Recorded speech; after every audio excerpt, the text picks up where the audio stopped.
reminder. Thank you. Hey, and just a reminder that Kenny's induction as district governor is coming right up here on Friday, the 25th. It's in Mankato. Everyone's invited. If anyone would like to go, they would love to have us. I'm personally out of town that weekend, so I'm just, letting people know this again. Just let me know if you have any questions and if you want to attend. But Kenny's just, if you don't know him, he's just a great guy. He's going to be a great leader here in the next year. Paul, do you have any thoughts on Kenny? You know him well. Yeah, he actually went to, let's see, where were we? Cleveland for a zone institute that's made up of many districts. But he was part of the emerging leaders faction that we brought from our district. He had been a president for almost 2 years because of the one before him. The president before him had to leave because of job. So he had 2 years of that. And actually, it was there that I asked him to be an assistant governor, and they kind of work with several 6 to 7 clubs. And he said yes, but then not too much longer, when we were looking for applications for district governor, he applied, and so I thought that was great. So maybe I had a little part in that. So That's awesome.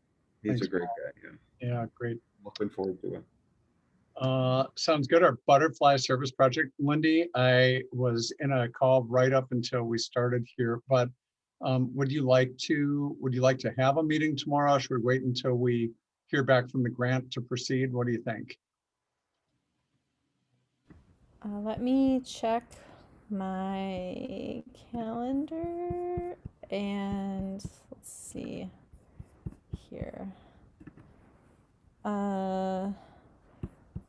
I could not do it tomorrow, so let's wait.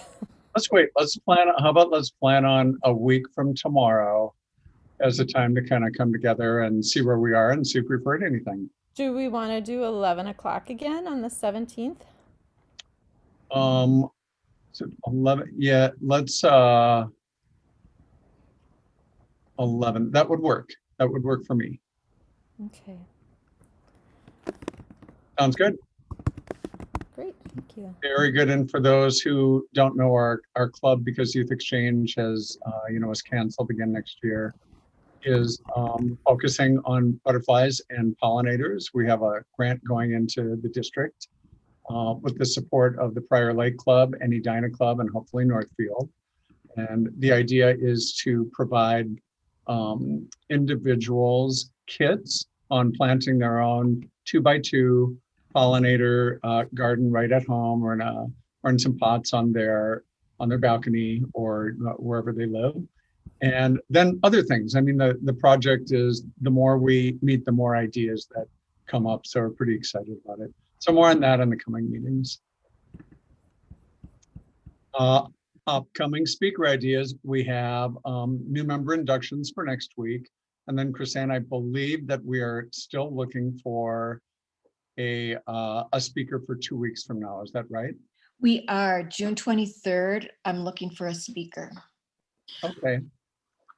John, I sent you an email about a potential speaker. Yes. And he can do it either from India or when he gets back to the stateside. I sent the details to your email. Yep. Thanks so much, Ann. Chrisanne, I will look for that. I've been back-to-back Zoom meetings this afternoon. I'll look for that and get that over to you. Thanks so much, Ann. All right, very good. Just a reminder, new members to our little e-club are always welcome. This includes people relocating to Seattle. Amelia. And we're super cheap for a Rotary Club. We're $270 a year. We're really a group of friends that gathers once a week for really fun meetings. And of course, you're always willing or able to join us anytime you wish anyway. But if you ever think about being a formal member, please do join us. and Kajsa and Mary, that goes out to both of you as well. And also becoming a friend of the E-Club. If you're a Rotarian from another club, you can also become a friend and support our group for a $100 donation a year, and come on and join us anytime. So next week's meeting, Ann McCarthy and Sandy Capra. Very exciting to have a new member induction for both of you. And it'll be your chance to introduce yourselves and just have us get to know you better.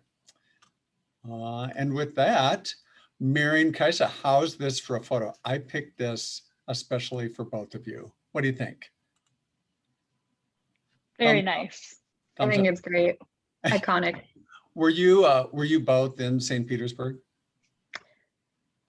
So kind of. So I was in Pushkin, which is considered like a suburb of Okay. St. Petersburg, and it's only about half an hour drive outside of the city. Okay. So I was there a lot. Yeah, and I lived probably, I don't know, by metro 45 minutes, but by car 20 minutes from this church, Spas na Krvi. It's really, really beautiful. And I think we're all really looking forward to your presentation. So with that, I'm going to stop sharing and I will have you guys share or just speak, whatever you're prepared to do. Paula, you Mary, take do you it want? off? Do you want to You can do it, Mary. pull it up? Oh, Yeah, okay. I'll try. There's my axe coming right your way. Okay, good. Yeah, DG Ed, I just talked to him. He said to say hi. So Oh. hopefully. Say hi back.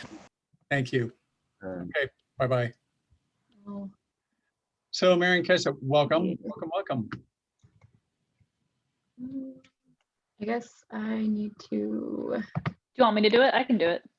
Can you do it? It's been a long time. Yeah, I can do it. I thought it would just be easier for you to do it, but that's fine. I can do it too. Share screen. Out of school for a year and it's already, well, it's a year and a half. Wow, it's been a long time. Okay. Can you guys see my screen okay? Yes, yep. All right. Mary, if you want to start.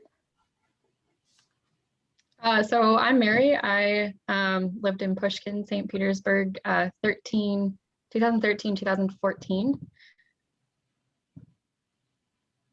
Kajsa, I lived in St. Petersburg. I lived in Kupshina, which is like a southern, it's not quite a suburb, it's just like a neighborhood of St. Petersburg in 2017, 2018. These are our schools. It's interesting because, well, I was in a very public school, and there are several different schools within the city, and it's 1st through 11th grades, or classes as they call them. And this was my first day on the left here, the 606 school. They have them numbered with their public schools instead of giving them names. And they have this huge celebration on the first day of school. And it was just completely crowded. All of the streets were crowded and I didn't really know the language. I was holding my host mom's hand and I almost lost it. I almost lost her in the crowd. So it was a very intense first day for me. And they have these celebrations in the gymnasium that everyone goes to for the first day. Yeah, and I had a similar first day experience. It's like a national holiday. So I think September 1st was on a Friday. But so even though it was like the first day of school, it was still on a Friday. And I was like, what's the point of coming to school? But here we are. And there was like a big party. They sang songs. All the little kids brought flowers for their teachers, and all the girls, they wear like these little cute little almost look like loofahs in their hair. And this is so cute. But yeah, same with Mary. I didn't know any Russian. I knew like Здравствуйте and like Привет, which is like hello and hey. And that was like the extent. And I went to a private school because like their Rotary director, she was the director of this school. So that's where I went. And that was called Epigraph. And that was in almost the center of the city. Okay. And for the language, like we said, both of us really didn't know it when we first started. I took like some things online unofficially, but I don't think there was a really good way of me learning it beforehand, because you get there and it's a completely different thing. And they have the regular writing, which is on the right here, like the print writing, and then they have the cursive writing, which I had no idea until I got there. And then they also have a mix of the two, which is on shops. And you see the cursive on the left. I think the Shili is to take something, to remove something is the translation, I believe. When people thought that Putin was scribbling on his notes, just random stuff, he was actually writing.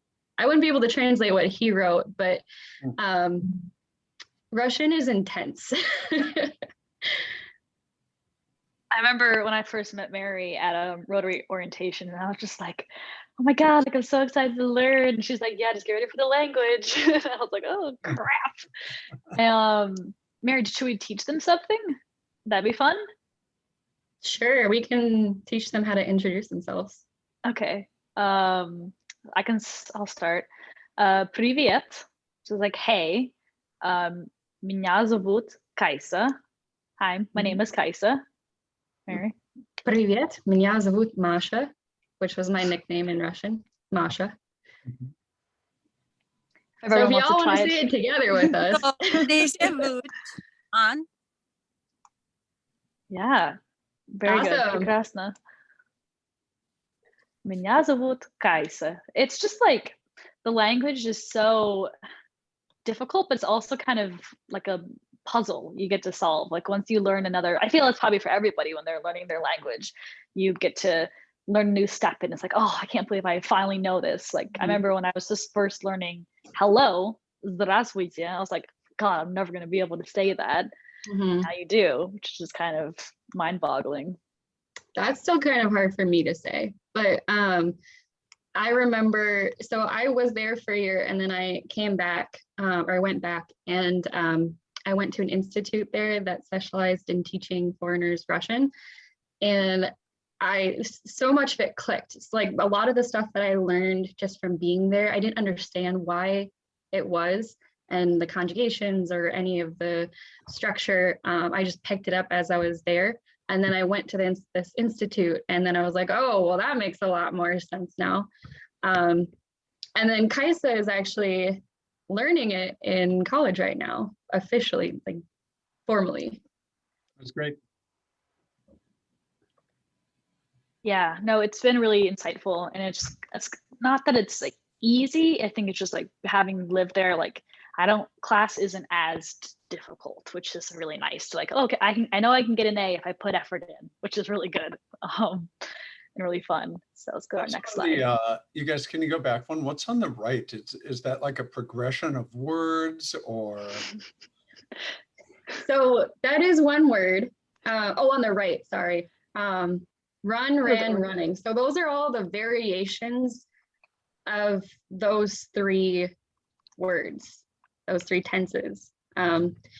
It's based off of, and Kajsa, I'm sure you can explain it a lot better, but time, when it occurred, the gender, who was, like the location, but yeah, all the different variations of how you can say those three words. Wow, that's crazy. Can I ask about? It looks like an asterisk. Is that a letter?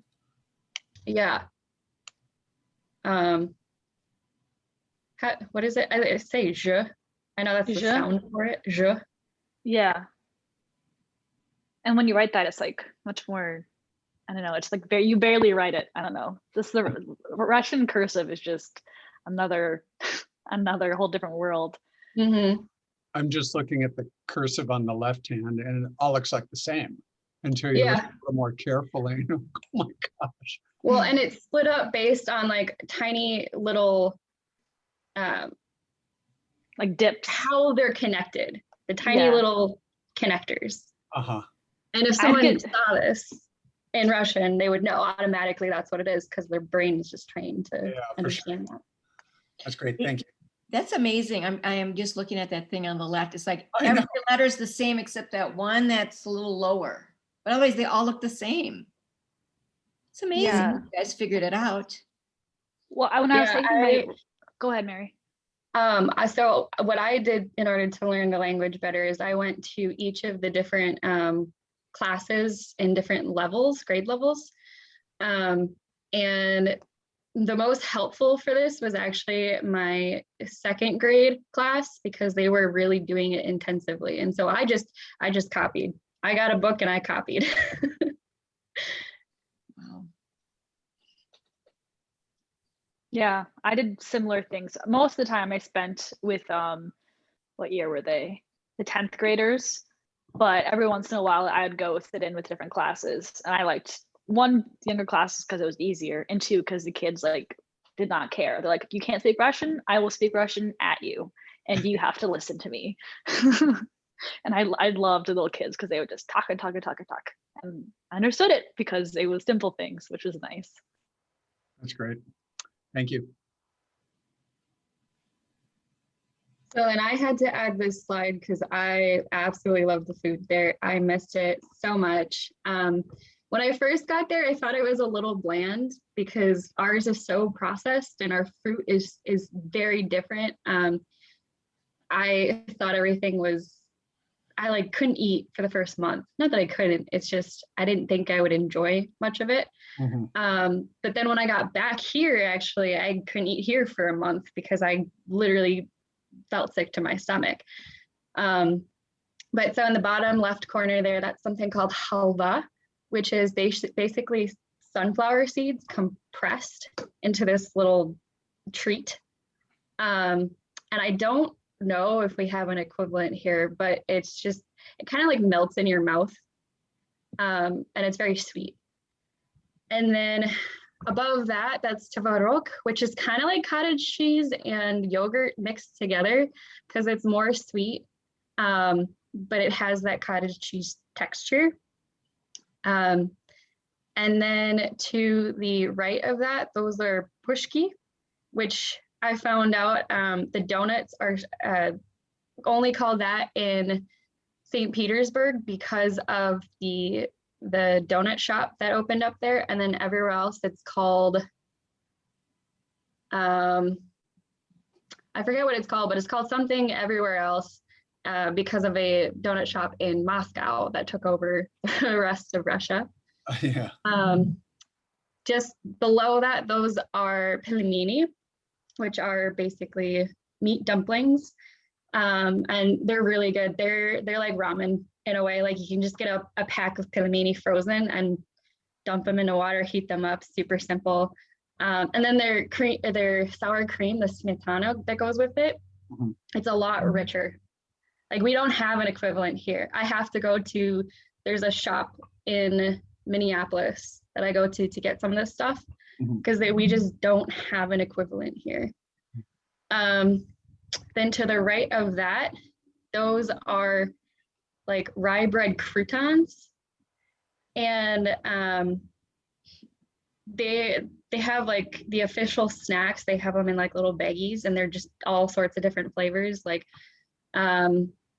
horseradish is a big flavor there, and I actually really enjoyed that after a while. I thought it was weird at first, but all sorts of different flavors that we don't have here. And then above that, that is herring under a fur coat. It's a salad. Kajsa, it looks like doesn't like it. I actually like it. And I'm not a big fish fan, but I actually really enjoyed it after a while. And let me see, it was beets, potatoes, carrots, hard-boiled egg, herring, onion, mayo, and dill. That looks awesome. It looks like a 1950s. I have 1950 Jello cookbooks on those kind of things. Yeah. It looks like a 1950s retro, gelatin. Yeah, kind of like that. kind of but it's layered. salad instead of Jello. Yeah. Yeah. And just to the right of that, there's kvass, which is a fermented bread juice, basically. It is like less than 1% alcoholic, but it's an acquired taste, like a lot of the stuff there. It's an acquired taste. It took me a while to get used to that. And every time I take a sip again, I'm just like, oh, I can only have like a little bit, like a little shot glass full of it or something. But it's a very traditional Russian drink. And those are just some of them. Those are just some of the foods that are pretty unique that I really enjoyed. Mary, what would you compare the drink to? Kind of like root beer, but more bitter. No. Oh, that's how it tasted to me. Yeah, I would say root beer. It's not really sweet. Mhm. It is a lot more bitter, but it's not, it's like carbonated in a way. But there's It is that's really hard. unique though. It is really unique. You can also get it at the shop in Minneapolis if you ever wanted to try it, but they come in like big containers. Hey, there was So, like, there was a message in chat. What's the name of the shop in Minneapolis? Do you know? Yeah, let me, Kajsa, go ahead to the next slide and I will look up the shop. Oh, I was going to share something about kind of bread in general. So St. Petersburg, this is something I had to learn through not trial and error, but just by experience. So I was sitting with my host sister, and because when I first got there, I was really hungry because my host mom would always say, oh, American portions are so big, so that's why you're always hungry. And I was like, that's true, but I'm also a growing girl, so like that's part of it too. But one day I was just finishing my food and I had like half a slice of bread on my plate. But I was like, oh, it's like really not that much. So I'll just toss it in the garbage. And as I was doing it, my host sister was like, Kajsa, you can't do that. My ancestors like died for bread. And I was like, oh my God, like, I'm so sorry. Like, I don't want to be offensive. And she's like, no, it's fine. Just like during the blockade, during World War II, like dark, what do you call dark bread? Like that, Mary, just like rye, Rye thank bread? you. Rye bread was like really like a main staple for people who were living in St. Petersburg in the blockade. So it's like very cultural to have rye bread and eat it with almost every meal. So that was something I learned, and I was like, okay, I'm gonna finish everything on my plate because I don't want to be disrespectful. I've heard that in St. Petersburg, 3 million people starved to death. Really? During World War II. Wow. And yeah, starving. 3 million people starved. And I have heard that in St. Petersburg, it is the cardinal sin to throw any food away, that everything is used. And, and of course we waste so much food here. Much, yeah. But that it, particularly in St. Petersburg, that, if there's a half a potato left from dinner, you stick it in the fridge and you find another use for it. Wow. Did you experience that? I think that, so I didn't, and I think that has a lot to do with class. I think there is a differentiation as the years go on, because I was gonna say I had a situation where my host sister scolded me for eating chocolate, and she was 6 at the time. She scolded me for eating chocolate instead of an apple. But we didn't have the issue of throwing away food. They were well-to-do, so I didn't really experience that. That's too bad, because Russian chocolate is good. It is, well, some of them are a little questionable, but a lot of things. yeah. The wrappers look really cool, but then you bite into it and you're like, I have no idea what I just ate. Yeah. There's alcohol flavored chocolates that there's a Ukrainian deli in north of me that they have the Russian and but a lot of them are alcohol filled chocolates. I believe it. Those are my favorite. Oh, another food story. So I brought gifts for my host family, and I brought like a sweater, or something that was, because I'm from Faribault, and Faribault has like this woolen mill that it's like a historic thing. So I brought a scarf and a sweater for my host mom and my sisters, and da da da da. But for my host dad, I was like, oh, I'm gonna bring American vodka, like vodka from Minnesota that was distilled here. I was like, it's gonna be an awesome gift. He's gonna love it. And he did like it, but he said to me, Kajsa, he's like, you know that vodka is a poor man's drink, right? It's not a delicacy. We only drink, if you're high class, you drink like beer and wine. So just, I want you to know that. And I was like, Yep. oh. Okay.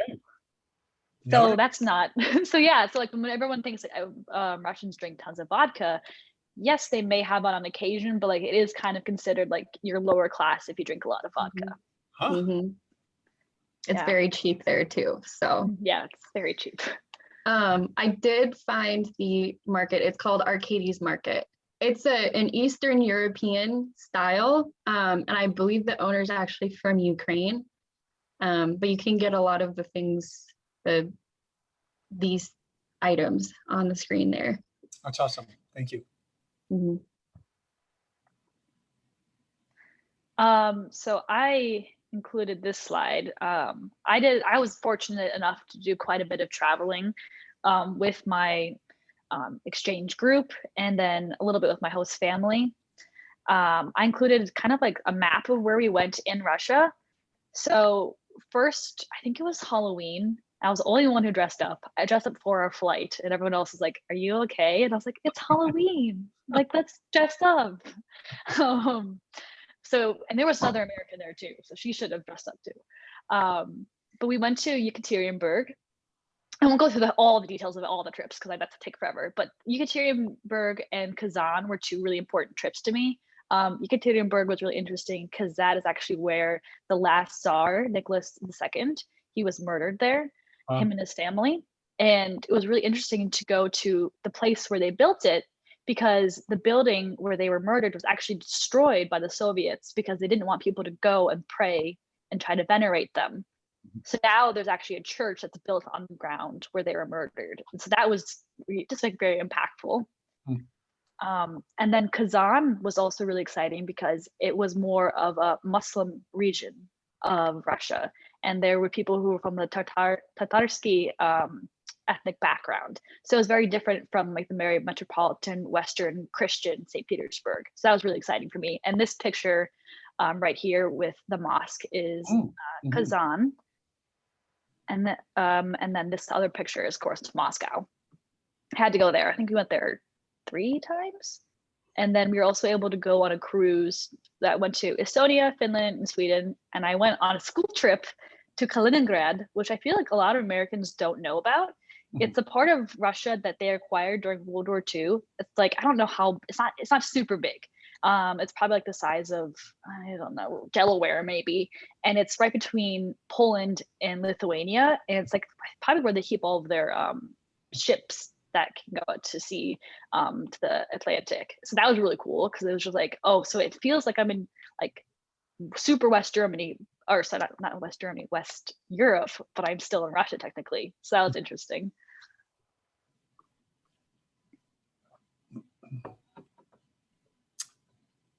Oh, and I guess I'm talking more. Mary, do you want to share anything about traveling? I went a couple of places, and it was fun to travel, but I mainly stayed in the St. Petersburg area, so I have some things to say later about that. Okay. Yeah, and then I just thought I'd show you a couple pictures of my year. Some of my friends, a lot of pictures. I actually lost a lot of pictures because I broke my phone, so I don't have a lot of pictures anymore. But the pictures I do have, I'll show you. So this is my group. It's really small. There's 7 of us. Really small cohort for the largest country of the world. But yeah, so we just had Belgium, France, Brazil, Mexico, and 2 Americans. So I was on a trip. Us at school. This photo makes me laugh till this day because our friend here, the Brazilian, he didn't want to be in the picture, but I said, you have to be in the picture. So I pulled him in with my arm. I think that's funny. Here we're on a train. I didn't want to be in the picture. Here we are at something. They were always taking us to places and like kind of like showing us off. I thought was kind of funny. well, here are the Americans and other people. Come, let's show them off. Here's us in Sweden. Here's us at Moscow at a Rotary event where everyone got drunk except for me. I was a good girl. Too good maybe, but that was a messy party. Yeah, very fun though. And all of the adults, all of the Rotarians were not present in their state. Another canal trip. This is us on the cruise, middle of winter. Of course, we acclimated to the weather. This is like January and we're all like no coats. This is V-Day, or Victory in Europe Day. So we had, of course, communist flags, communist hats, did a little march around the school. That was fun. This is some exhibit for Peter the Great. This is us at a Rotary event in, I can't remember, theater maybe? But there was actually some Americans and there was people from Texas. So it's good to see some accents there. This is us making everybody's cuisine for dinner day. Actually, this is my mom over here. She was able to come and visit at the end of my exchange. And now we're on to Mary. Yeah, so I didn't do as much traveling, but I did join a group called Sophia Club, and it was kind of a youth group. It was like a young adults, really, because they had mostly 15 to, I want to say, 30-year-olds in it. And the first thing that I did was the bottom ball corner. This was my introduction to the group, and we practiced traditional ballroom dancing, and they snuck me into a Navy school that I wasn't technically supposed to be in, but the person who was in charge knew someone there, and they're like, yeah, come on, we'll just pretend you're not, a spy. And we ended up dancing in Putin's palace, and it was televised. And so that was pretty incredible for me, once in a lifetime experience on top of exchange. And then we did another ball, which Bal Pobedi is the Victory Day ball. And we dressed up in the time, and I did a little skit. I was part of a little skit that they had, and I spoke English. And they're like, wow, your English is really good. The people who didn't really know. Because I was very Russian passing. They had no idea. And that was a lot of fun. And we ended up going to the Hermitage Square, and we danced there as well. And then to the left of that is the Noc Muziev, which is the Night of Museums, which happens across Europe, I believe. And it's just a whole night where it's one of the white nights. So the sun is up pretty much all night. And did another skit there. That was in Russian, actually. And that was a lot of fun. And then we also, to the far right, got to go to this old, I forget how many thousands of years old this fortress was, but it used to be and I'm thinking in Russian right now, it's hard to translate, but it used to be on this like sea, and all that's left of it is right now is a tiny little creek. And it's falling apart, and they're trying to restore it.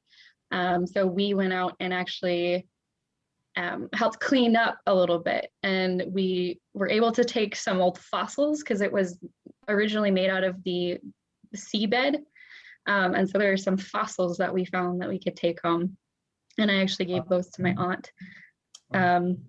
And then right below that is this camp. It's a theater camp, mind you. And we shot guns at a theater camp because I feel like you can't have theater, you can't have a Russian camp without some sort of like physical activity. So it was a mixture. And it was so much fun. I did so much through this group, which I found out about through my neighbor. Really so awesome. I had a very rich experience there.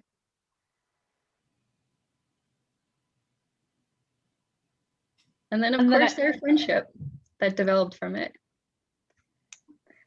Yeah. This was 2019? 2019. Yep. Yeah. So Kajsa is studying in Washington, D.C., and I actually went on a trip with my university out to D.C. and we got to meet up. So we've been friends ever since she got back. So thank you for letting us share.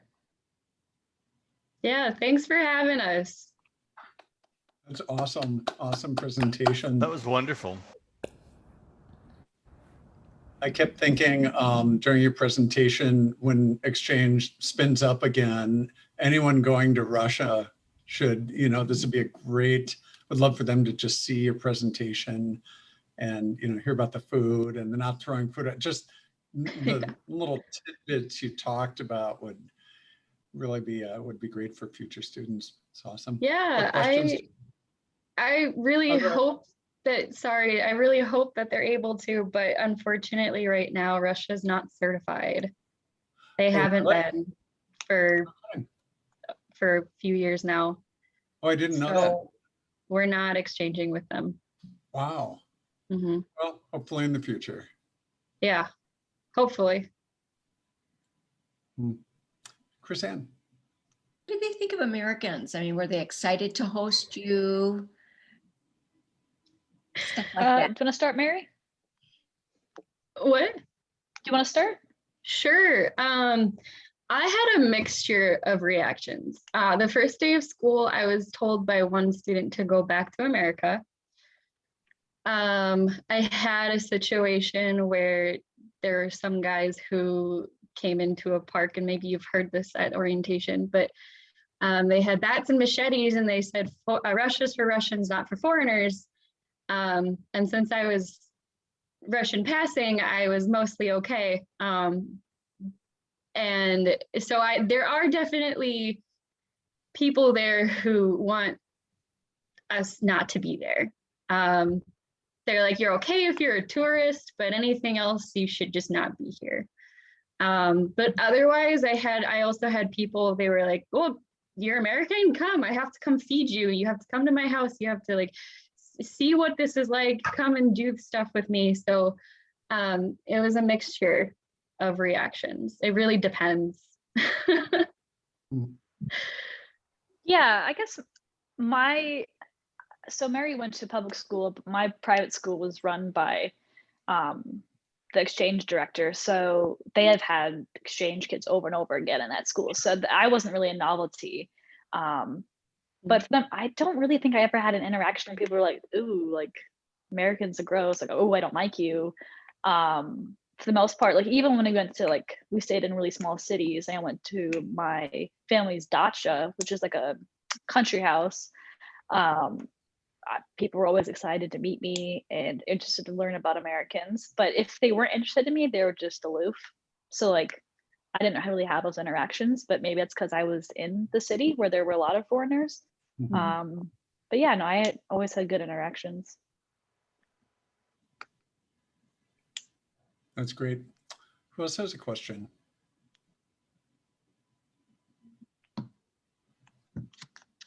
Will you go back? Yeah. I actually did. I got my TEFL certificate and I went back to teach English for a while.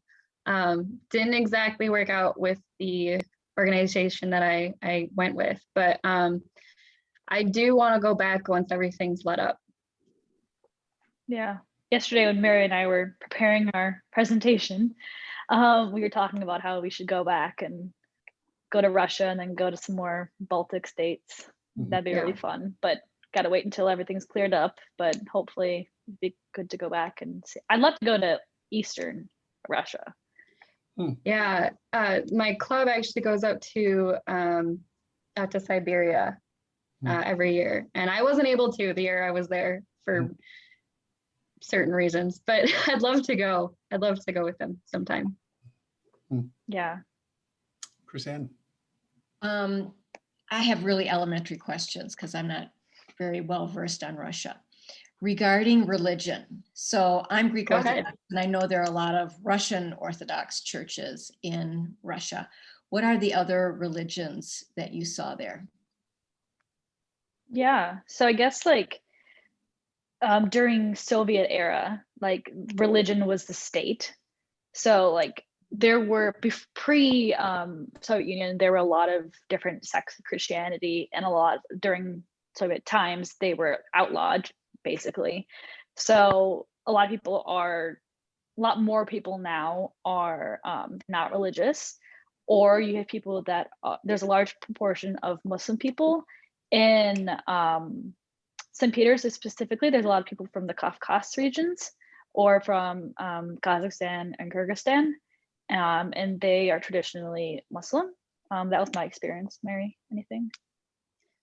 Yeah, so in Pushkin, they have several different churches. They have the main one, which is Russian Orthodox, and they celebrate Easter around the center. And they also had a Catholic church there, which I went because I used to practice, and I went once the whole time I was there, and they were on their phones when I was in church. So that was interesting. It seems like if they are religious, a lot of people, you're either very, very religious or you're not, but you also still respect religion to some degree because it's more cultural than actual spiritual, because even non-religious Russians will participate in more religious activities just because for them it's culture, it's part of their history. I didn't meet a lot of the Kafkas that I knew weren't very religious either. So it was mostly Christianity that I ran into. Yeah, my host dad, my first host dad was pretty religious. So a lot of the times he'd be like, Kajsa, we're gonna get in the car. And I was like, oh, okay, where are we going? He's like, going to a monastery. I was like, okay. So we would go on like day trips, or like we once as a family went to this place called Volam. And I guess like at one point in time it was part of Finland, and then it became Russia, and I bounced back and forth a couple times. But there was this island where they had built like this monastery, and it was like completely self-sufficient. So we spent a lot of times going to different monasteries and just like churches, which I find religion really interesting. So that was really exciting for me, but definitely a lot of church experiences. Yeah. That beverage that you showed looked like it was named Monastery. Yeah, because the monks were the original brewers of that. I actually was able to go to a monastery, and it was built into this mountain. And it has this, I don't remember where it is. I have papers somewhere, I can't find them, but it was built into this mountain, and it has this natural system where it keeps bodies perfectly preserved. So do you know what I'm talking about, Kajsa? I remember you telling me about this. Yeah. And so they have their important people in this place, when they die, and then they have the servants. They told us the servants who were dedicated to the place or to the religion would just get thrown into this one area, and so they were piled up. And the church that they had there was very small, but it was like floor to ceiling, covered in gems and gold, and just there was Jesus out of diamonds, and it was like this big, and it was the most insane experience, I would say, religious wise, that I was able to go see. They're very dedicated to that. So a funny story that I have is, so on I went on a 2-day trip with my host dad and his buddies, which is kind of funny. It was like, let's just go for a little day trip, overnight trip to a monastery. And I think it was, so their holidays, like Christmas is on January 7th, and Easter is a different day too. I can't think of it. So like the holidays are just a little bit off. And I think it was, I don't know, maybe it was Epiphany or something. But there was this ceremony where they would go down to the lake and they would kind of like bless this area, and then you could go in the water, the frozen lake. And what I thought of it was kind of like being like baptized again, getting like purified. And I was like, well, I'm already baptized. I don't know if I should do that again, but this is also exchange. I should do everything. So I went, and it was like, I wish I had the video. I lost it, but they cut a cross out in the ice. And what you did is like, you go in it, you dunk yourself 3 times, Father, Son, Holy Spirit, and you kind of like blessed for that year. And people post videos. I see like memes of like Putin like in water, like a frozen lake. People like, Putin's so tough, and I'm like, well, actually, he's like doing his winter ritual. And some people will actually just like go and find ice and just kind of swim in there to like help their skin and stuff. Like I remember I was in a park once, like a park in the middle of the city. This guy just cut a hole, jumped in, jumped out, just like all set. So that was interesting.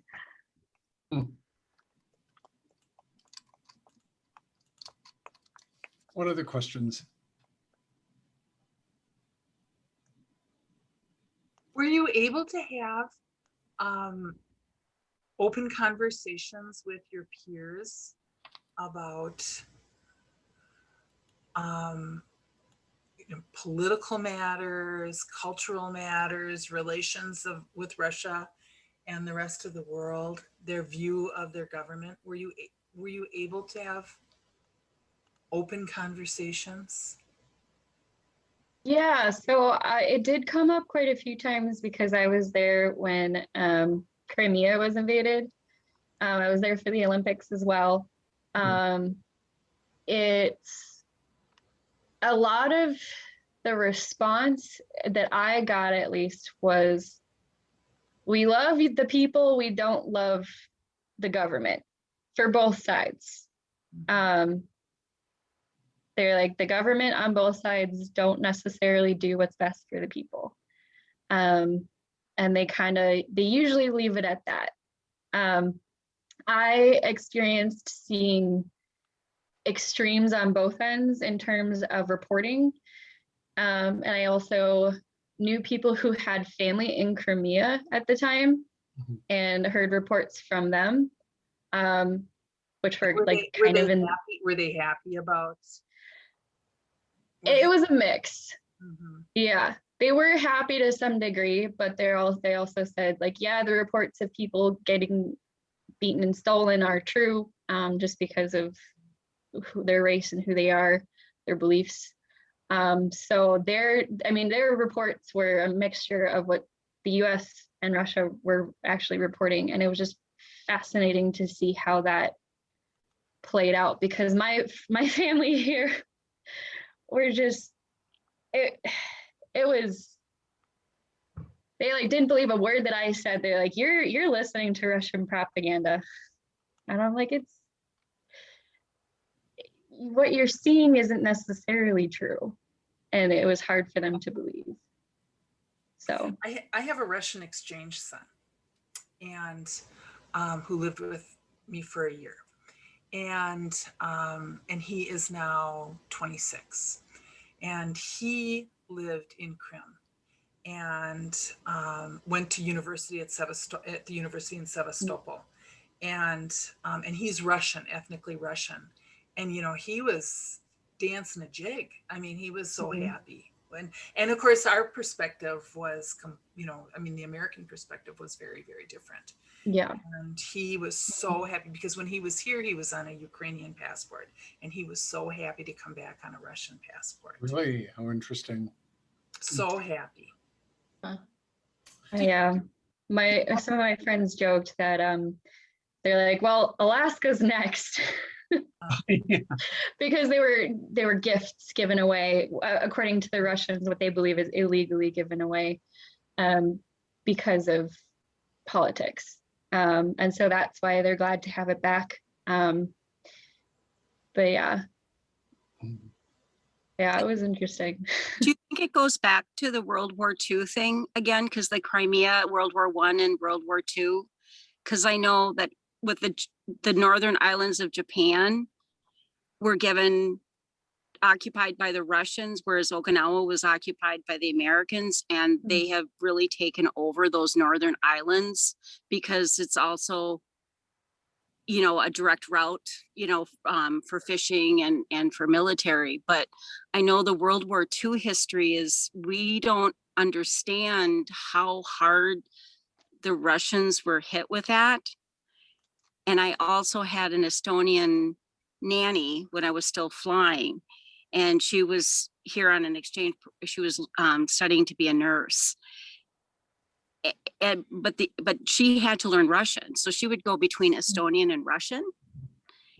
And so it was interesting to listen to her perspective of Russia too, because they were occupied, and Estonian is their secret language still against Russia. Hey guys, I'm going to just have an eye on the time here. It's 5:31, so I'm just going to share the four-way test. Aaron and Kajsa, we always end our meeting with the Rotary four-way test. So if everyone can take themselves off of mute, and we just say this together as we're heading back into the world after our weekly meeting. So the Rotary four-way test of the things we think, say, and do. Is it the truth? Is it fair To all concerned? Will it Will build it build goodwill and better friendships? and Will it be beneficial to all concerned? And with that, I want to thank both of you for the presentation today. Just fabulous. Really, really, really nice. Thanks for having us. It's good to see everyone. I need Good to to see duck both. right out. Normally, people will stick around for a few minutes if you guys are willing for any final questions. For sure. Do you need to leave right at 5:30 tomorrow? We'll see everybody next week.